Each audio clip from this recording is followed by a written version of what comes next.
갈릴리에서 5번의 논쟁이 마가복음에 쓰여졌고 예루살렘에는 3번의 논쟁이 쓰여져 있습니다. 그 갈릴리에서의 논쟁의 첫 번째 이야기가 이 중풍병자 이야기라고 했습니다. 그러니까 이 중풍병자 이야기는 단순한 치유를 넘어서 예수님께서 갈릴리에서 제일 먼저 갈등을 겪었던 이야기입니다. 두 번째, 유대인들에게는 특별한 문화가 있었습니다. 그들에게는 명예를 얻는 것이 중요했는데 이 명예를 얻기 위해서는 2가지 방법이 있었습니다. 첫 번째는 선천적으로 얻는 거죠. 좋은 집에서 태어나서 명예를 얻는 집, 그래서 사람들에게 인정받는 집에서 태어나는 것이 하나가 있다면, 후천적으로 선천적으로 좋은 환경으로 태어나지 않아도 후천적으로 얻는 방법이 2가지가 있었습니다. 하나는 식사를 하는 것입니다. 나보다 더 뛰어난 명예를 갖고 있는 사람을 초청을 해서 그분이 응하면 그분의 명예를 나눌 수 있었습니다. 그래서 예수님께서 식사 자리에 가실 때 갈등의 이야기가 그래서 나오는 거죠. 두 번째로는 조금 더 공격적인 이야기인데요. 어떤 사람이 이제 도전적인 질문을 합니다. 그 도전적인 질문에 대한 답과 응답 사이에서 오늘날로 말하면 도장 깨기와 같이 명예를 갖고 있는 사람에게 도전을 하고 이 도전이 이기는 사람에 의해서 명예가 지켜지거나 혹은 명예가 빼앗기기도 했다라는 겁니다. 그래서 이 논쟁의 이야기가 바로 이런 상황에서 진행되고 있는 거죠. 그러면 왜 이 논쟁을 죄사함, 사죄 논쟁이라고 본문은 이야기하느냐? 치유의 이야기지만 분명히 예수님은 죄사함을 받았다라고 고백하십니다. 그러니까 서기관이 그 문제를 가지고 논쟁을 벌이기 때문이죠. 그러나 오늘 본문을 가만히 살펴보면 1장 40절부터 있는 나병 환자의 이야기의 병이라는 단어가 노소스라는 단어를 씁니다. 이것은 병의 문제가 아니라 정결을 이야기하는 단어입니다. 또 하나 고치다라는 데라피오라는 단어를 쓰지 않고 깨끗하게 하다라는 카다리조라는 단어를 쓴다는 것입니다. 그렇다면 이것은 치유가 아니라 정결에 관한 이야기고, 마지막으로 앞에 있는 나병 환자 이야기나 중풍병자 이야기나 뒤로 이어지는 세리와의 식사가 다 정결법과 관련됐기 때문에 이 이야기를 죄사함, 정결함, 거룩함의 이야기의 논쟁이다라고 보는 것입니다. 이런 배경 속에서 오늘 본문을 왜 사죄 논쟁이라고 했는지 함께 은혜를 나눌까 합니다. 첫 번째, 서기관이 이렇게 말을 합니다. 6절에서 보면 어떤 서기관이 거기 앉아서 마음에 생각하기를, 서기관은 율법학자를 말해요. 여기서 마음에 생각하다라는 단어가 논박하다, 논쟁하다라는 단어를 쓰고 있습니다. 마음에 이렇게 욱하면서 명예에 도전하려는 논쟁의 생각이 들기 시작하죠. 이 사람이 어찌 이렇게 말하는가? 신성모독이다. 오직 하나님 한 분 외에는 누가 능히 죄를 사하겠느냐? 예수님께서 중풍병자를 낫게 하시고 병을 치유했다가 아니라 네 죄사함을 얻었다 하니까, 아니 죄사함을 얻었다고? 그것은 하나님만 하시는 일인데 어찌 사람이 죄사함을 하게 할까? 그것은 신성모독이다라고 생각했다라는 것입니다. 이것에 대한 논쟁을 가지고 있었던 거죠. 이 신성모독이라는 블라스페메이라는 단어가 하나님의 영광을 뺐다, 하나님의 이름을 회방하고 모욕하다라는 뜻입니다. 그러니까 저 예수님은 하나님의 이름을 욕되게 한 사람이다, 신성모독이다, 이렇게 생각했다라는 거죠. 언뜻 들으면 그럴듯하죠. 하나님께서 하실 일을 왜 예수님께서 하셨을까? 그 서기관의 주장이 그럴듯해 보입니다. 그러나 예수님께서 그렇게 하신 이유가 5가지가 오늘 본문에 나옵니다. 그것을 함께 나누죠. 첫 번째, 죄사함과 치유 선포 중에 주님은 어려운 것을 하셨다라는 겁니다. 오늘 본문에 보니까 8절부터 그들이 속으로 이렇게 생각하는 줄을 예수께서 중심에 아셨고 어찌하여 이것을 마음에 생각하느냐? 중풍병자에게 내 죄사함을 받았다 하는 말과 일어나 내 상을 걸어가라 하는 말 중 어느 것이 쉽겠느냐? 이게 무슨 소리입니까? 내 상을 가지고 걸어가다는 이야기는 병이 나았다라는 뜻입니다. 치유받았다라는 것과 죄사함을 얻었다라는 것이 어느 게 쉽겠느냐라는 것이죠. 치유를 받았으니까 치유받았다라고 말하는 것은 쉽습니다. 근데 왜 죄사함이 어렵느냐? 죄사함을 말로 당신은 죄사함 받았습니다라고 말을 한 것이 아니라 병의 치유를 통해서 죄사함이라는 것을 선포했기 때문입니다. 그 당시에 죄사함, 병은 죄였고 이 병을 낫게 하는 것은 죄가 속해진다라는 뜻을 갖고 있었는데, 예수님은 그냥 말로 너는 죄사함을 받았어 라고 쉽게 말한 것이 아니라 한마디로 모험을 하신 것이죠. 그 사람의 병을 낫게 하심으로써 그 사람의 병이 없어졌으니 죄가 없어졌다, 그러므로 죄사함을 받았다라는 어려운 선택을 본인은 하셨다라는 것입니다. 그러니까 예수님께서 나는 쉬운 길이 아니라 어려운 길을 선택했다, 그것이 첫 번째 이유였습니다. 또한 두 번째로 그것을 더 확장해서 10절에 보니까 그러다 인자가 땅에서 죄를 사하는 권세가 있는 줄을 너희가 알게 하려고 그랬다. 죄를 사하는 것은 아무나 하는 것은 아니겠죠. 인자라는 단어를 써요. 유대인들에게 인자라는 단어는 특별한 의미입니다. 다니엘서 7장 13절부터 14절에 내가 또 밤 환상 중에 보니 인자 같은 이가 하늘 구름을 타고 와서 옛적부터 항상 계신 이에게 나아가 그 앞에 인도되매 그에게 권세와 영광과 나라를 주고 모든 백성과 나라들과 다른 언어를 말하는 모든 자들이 그를 섬기게 하였으니 그의 권세는 소멸되지 아니하는 영원한 권세요 그의 나라는 멸망하지 아니할 것이다. 다니엘서에 예언된 인자는 메시아를 말합니다. 그 메시아의 나라는 멸망하지 않아요. 그에게는 권세가 있다는 겁니다. 그런데 오늘 뭐라고요? 인자가 땅에서 죄를 사하는 권세라는 말을, 인자와 권세라는 단어를 통해서 본인이 바로 다니엘서에 예비된 메시아 하나님이라는 사실을 드러내신다는 뜻입니다. 여기서 알게 하려의 오이다라는 단어는 추후도 의심 없이 확실히 말하다라는 뜻을 갖고 있습니다. 자신이 인자 메시아인 것을, 죄사함과 병을 낫게 하는 이 일을 통해서 확실히 예언된 메시아인 것을 증명했다, 알게 하려고 내가 굳이 죄사함이라는 단어를 사용했다, 그 권세를 썼다라고 말씀하십니다. 이게 두 번째 이유예요. 세 번째 이유는 뭐냐? 죄사함을 통해서 누구든지 하나님의 자녀가 될 수 있다는 사실을 가르치기 위해서 그러셨다는 것입니다. 5절에 보니까 예수께서 그들의 믿음을 보시고 중풍병자에게 이르시되 작은 자야 내 죄사함을 받았다. 죄사함을 받았다 앞에 작은 자야, 소자야 이렇게 표현했던 이 작은 자의 원어의 의미는 얘야라는 뜻입니다. 그러니까 자녀를 부를 때 아버지가 아들아 얘야라고 친근하게 부르는 거죠. 병을 낫게 한, 그 당시에 병이란 죄를 갖고 있는 죄인을 뜻했는데 그 죄인에게 하나님은, 주님은 아들아라고 자녀로서 부르셨다라는 것입니다.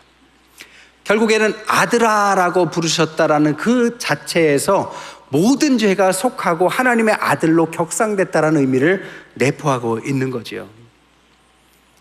이 이야기를 더 설명하기 위해서 마가복음은 1장에 비슷한 이야기를 하고 있습니다.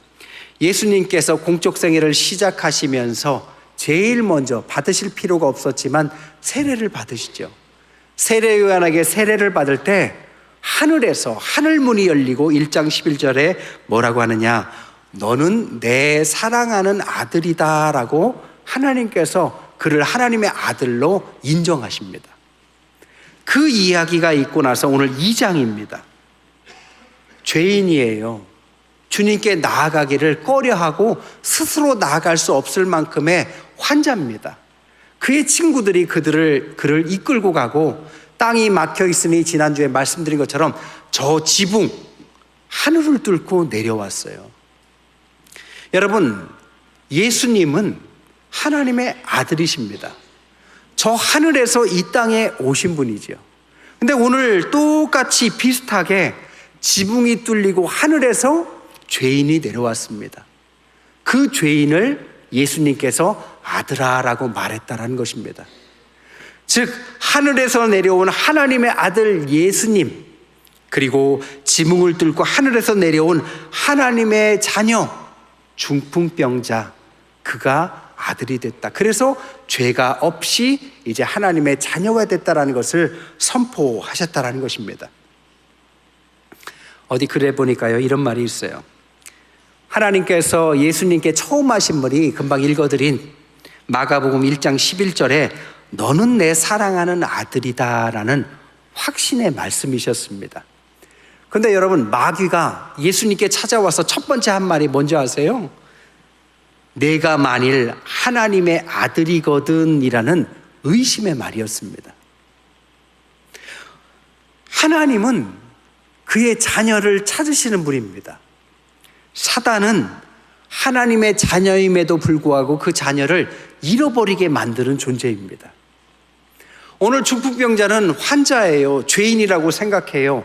스스로 올 수 없어서 친구들이 데려왔어요. 주님을 만나기만 하면 되는데 그 길이 막혔어요. 문이 꽉 차 있고 무리로 가득 차요. 그 길을 기다릴 수도, 스스로 그 길을 뚫고 갈 수도 없어요. 그런데 하나님께서 그 친구들에게 지혜를 주셔서 하늘로부터 내려오는 수직에서 상승, 하강하는 그 방법을 통해서 하나님의 자녀로 만들었다고요. 그리고 아들아라고 말씀했다라는 것입니다. 여러분, 우리의 삶 가운데 우리를 하나님은 자녀를 찾으십니다. 우리를 흔들어대는 사단은 뭐라고 하는지 아세요? 네가 하나님의 자녀냐? 하나님의 자녀라면 왜 그렇게 살고 있어? 너의 행동이나 말이나 너의 선택을 보면 하나님의 자녀 같지가 않아. 너는 하나님의 자녀가 아닐 거야. 너 같은 죄인은 하나님께 가까이 갈 수도 없어. 왜? 너는 죄인이니까. 만약에 그 소리에 귀를 기울인다면 우리는 포기하고 집으로 돌아갈 것입니다. 그러나 하나님은 말씀하시죠. 너는 죄인이야. 하지만 너는 나의 자녀야. 하나님은 우리를 찾으십니다. 우리가 죄인 되었을 때 우리를 위해서 죽으심으로, 그의 아들을 죽이심으로 우리에 대한 사랑을 확증하셨습니다. 우리가 연약한 것도 알고 하나님의 말씀을 100% 순종하지 못하는 것도 모르지 않으십니다. 그럼에도 불구하고 주님은 우리를 자녀라고 부르시는 거죠. 하나님 우리를 찾으십니다. 뚫고 오기를 원하세요. 많은 죄책감을 내려놓고 하나님의 자녀의 확신을 갖고 하나님께 나오면 하나님은 아이고 이 죄인아라고가 아니라 얘야 잘 왔다. 네 믿음이 너를 구원하는구나 라고 우리를 칭찬하시는 분이 하나님이시다라는 것입니다. 그래서 오늘 너희들은 죄인이 아니라 죄사함을 받았다라고 고백하셨다라는 거죠. 네 번째 이유는 법과 법 정신의 차이를 가르치기 위해서입니다. 서기관은 마음에 생각했어요. 이것은 아무리 생각해도 하나님께서 하실 일인데, 죄사함이라는 것은 하나님의 고유한 영역인데 인간이 어떻게 죄사함을 선포하는가? 언뜻 들으면 그럴듯해 보여요. 그러나 여러분, 죄를 용서하시는 분, 죄를 사하시는 분이 하나님이라면 죄를 심판하는 분도 누구십니까? 하나님이십니다. 그런데 오늘 서기관은 죄를 용서하실 분은 하나님이라는 근거로 심판을 하고 있다는 것입니다. 예수님을 속으로 신성모독이라고 심판하고 그에게 이렇게 죄인을 끌고 와서 구원받는 사람을 잘못된 길이라고 생각하고 있다는 거예요. 하나님의 법을 지키는 듯합니다. 하나님의 말씀을 따르는 듯해요. 하나님의 룰대로 살아가는 사람처럼 보여요. 그러나 그는 하나님의 말씀이 뜻하는 법의 정신은 모르고 있습니다. 여러분, 하나님의 법을 주신 이유는 뭡니까? 우리가 실족하고 정죄받고 서로 죄인이라는 걸 인식하고 도망치도록 하는 것이 아니라 우리 스스로 죄인이기 때문에 하나님께 돌아오라고, 그분밖에는 길이요 진리요 생명이 없다는 사실을 인정하라고, 하나님의 자녀됨을 인정받고 하나님 앞에 죄인됨을 내려놓고 의인으로서 다시 자녀로서 거듭나라고 하나님은 우리에게 율법을 주셨습니다. 법은 우리를 깨우치게 하는 것이고 우리가 죄인인 것을 깨닫게 하는 것이고, 그래서 우리가 의를 구할 수 없기에 주님께서 우리에게 대신 의를 구하게 하셨습니다. 그 구원의 길을 여시고 그분께 나오는 사람들은 율법이 폐기되는 것이 아니라 율법이 완성됨으로써 주님의 자녀가 되는 것이 우리가 믿는 구원의 방법입니다. 그러나 이 서기관 율법학자는 법은 알았지만 법의 정신은 모르고 있습니다. 교회법에 자살한 사람에게 장례식을, 장례 예배를 드리지 말라는 목적이 뭐였을까요?